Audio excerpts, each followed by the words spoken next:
De retour sur le plateau de Sans Tabou, un Sans Tabou spécial mariage ce matin. Il y a quelques jours du célèbre salon qui lui est consacré, comme chaque année à Paris. Eh bien, j'ai le plaisir de recevoir une professionnelle du sujet, Charlotte Bevelet. Bonjour. Bonjour. Merci d'être avec nous. Merci à vous. Alors, vous êtes ce qu'on appelle une wedding planeuse, c'est-à-dire que votre métier, c'est d'organiser les mariages. Qu'est-ce qui vous a donné envie de devenir wedding planeuse? Vous avez raté votre propre mariage ou... Non, pas du tout. Alors vous avez assisté à des mariages complètement catastrophiques? Non, pas du tout. En fait, on va dire depuis le lycée, je voulais faire de l'événementiel parce que le wedding planner, c'est avant tout un métier d'événementiel. On organise des événements. Les plus beaux jours de votre vie, normalement. Voilà. Et du coup, en sortant de l'école de communication, il s'est présenté ce projet avec mon associée Marjorie. Et donc, voilà, on a eu l'opportunité de créer notre société et d'organiser plein de belles journées. Je vous ai dit, les mariages, c'est quand même un sujet sympa. Tout à fait. Il y a des choses à faire. Alors effectivement, parce qu'il y a quand même plus de 230 000 mariages qui sont célébrés en France chaque année. Oui. Est-ce que combien de futurs mariés font appel à des wedding planners comme vous aujourd'hui? Est-ce qu'on a une idée du chiffre?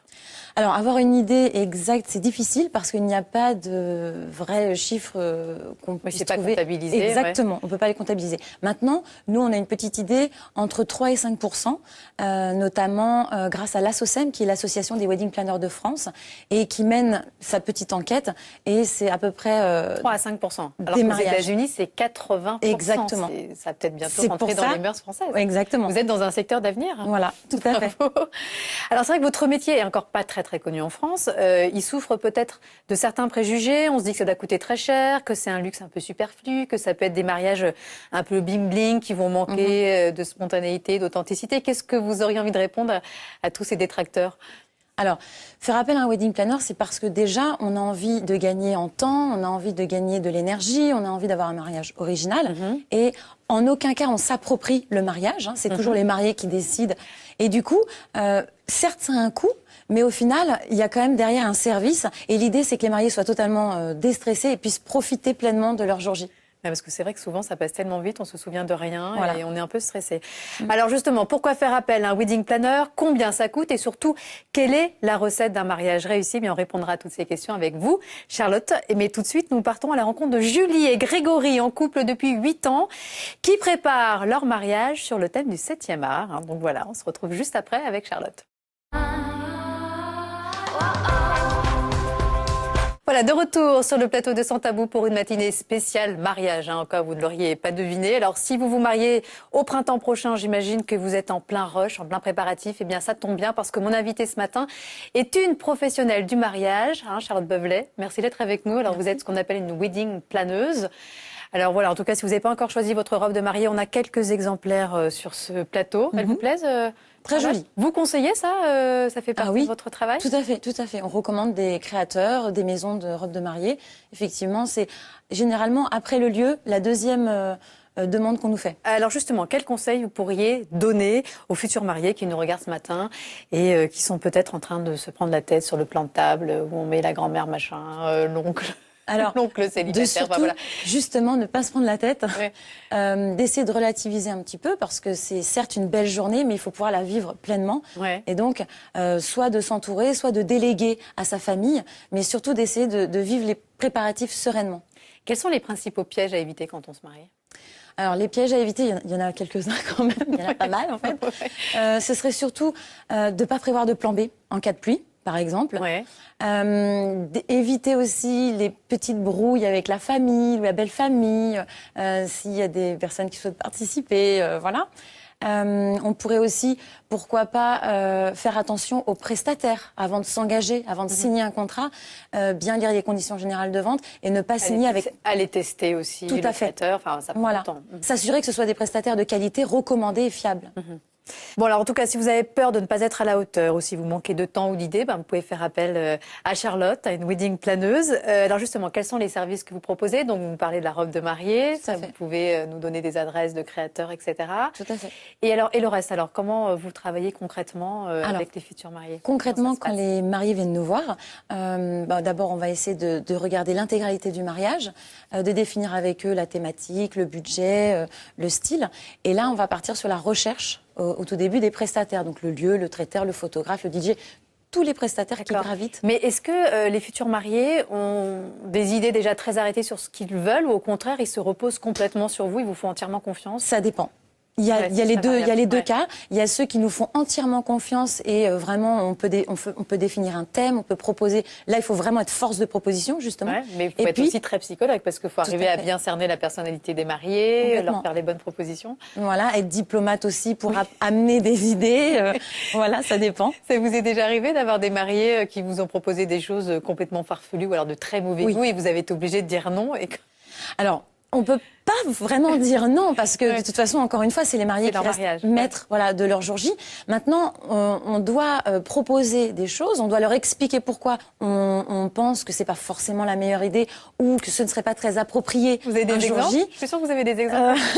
Alors, faudrait pas que des mariés se reconnaissent. Non, ils ne reconnaîtront pas. Mais ils sont mariés, ils sont passés à autre chose déjà. Non, oui, par exemple, nous demander d'embarquer une 50aine de personnes sur des bateaux et de faire l'arrivée à l'église en bateau, sauf qu'il n'y a pas de ponton exactement pour débarquer les invités.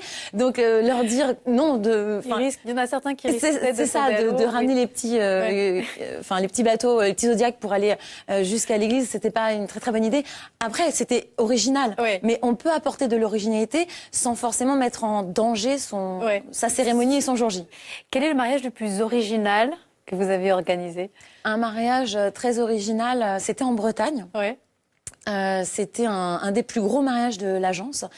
Et là, il y avait énormément d'animations, de prestations.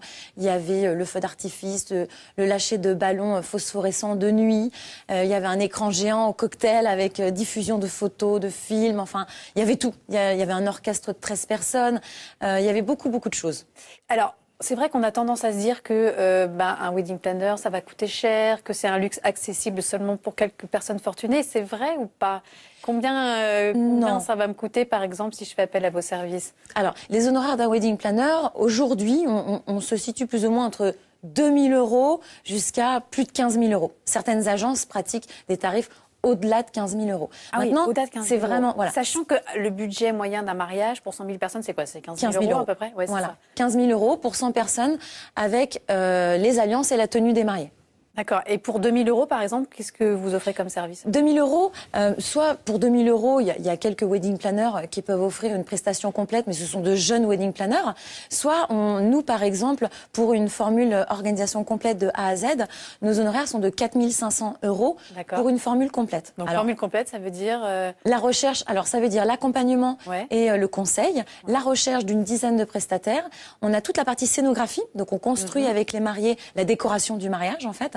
Et puis, il y a la partie coordination le jour J. On est là du matin jusqu'au soir. Voilà, jusqu'à l'arrivée de la pièce montée. Et puis, la partie aussi un peu nounou, un peu psy. Parce que j'imagine que vous devez gérer le stress des mariés, des parents. Oui, parce que chaque mariage est différent.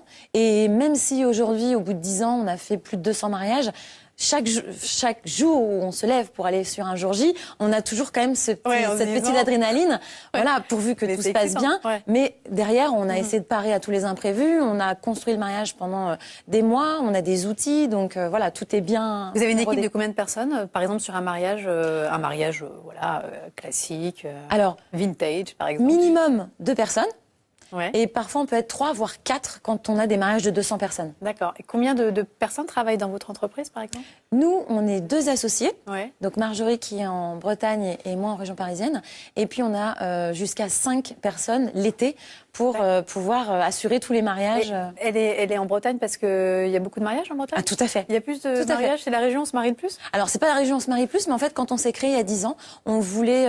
il n'y avait pas beaucoup de wedding planners, mais on voulait déjà apporter une valeur ajoutée. Et donc, on a décidé d'être sur 2 régions différentes. Et puis surtout, il y a beaucoup de Parisiens, bretons d'origine, qui retournent se marier en Bretagne. Donc maintenant, elle gère tout le Grand Ouest, mais on a beaucoup de Parisiens qui vont se marier en province. Et vous pouvez nous aider, vous, est-ce que ça fait partie de votre mission de nous aider à faire baisser les coûts d'un mariage en cherchant, par exemple, je sais pas, vous avez des accords avec des partenaires ou On a un réseau, on a un carnet d'adresses. Donc l'idée, c'est de proposer déjà des prestataires de qualité à nos mariés et en plus des prestataires que l'on connaît qui pourraient faire bénéficier nos futurs mariés de tarifs. Parce que vous travaillez régulièrement avec eux. Exactement. Donc, en plus, on peut faire des économies en faisant appel à un wedding planner. Oui, vous, votre mariage, il était réussi ou pas? Oui, alors nous, on en a fait 2 des mariages. Pour être sûr qu'ils un soient civil vraiment et un religieux. Mais c'est vrai que, bon, étant donné que moi je me suis mariée, j'étais déjà wedding planner, on vit sa journée. Vous avez dû avoir la pression. Alors, on l'a vu différemment. Vous mettre une grosse pression là, ouais. J'avais mon associé avec moi, donc ça va. Celle qui vous a organisé. Elle a tout géré. Et alors, vous avez fait une thématique particulière Non, c'était plutôt dans les couleurs, parce que là encore, sauf si on a vraiment une envie précise, aujourd'hui on est plutôt sur des couleurs et une ambiance plutôt naturelle. Ouais. Et c'était aussi dans cet esprit-là. Bon, en conclusion, un mariage réussi, c'est quoi pour vous finalement? Un mariage réussi, c'est un mariage où tout est fluide, où le timing et tout se passe bien. Il n'y a pas de temps mort.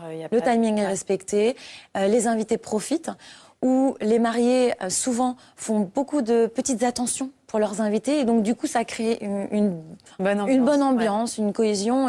C'est un mariage à son image, qui nous ressemble. Et qui ressemble aux mariés, que ça reste vraiment aux mariés, bien sûr. Tout à fait, où les mariés ont vraiment mis leur petite touche personnelle, et c'est là où on voit un mariage réussi. Merci beaucoup, Charlotte. Merci à vous. Il y a 15 ans, j'aurais vraiment adoré vous avoir comme wedding planneuse. Enfin, surtout ma mère, parce que c'est un peu elle qui avait tout organisé.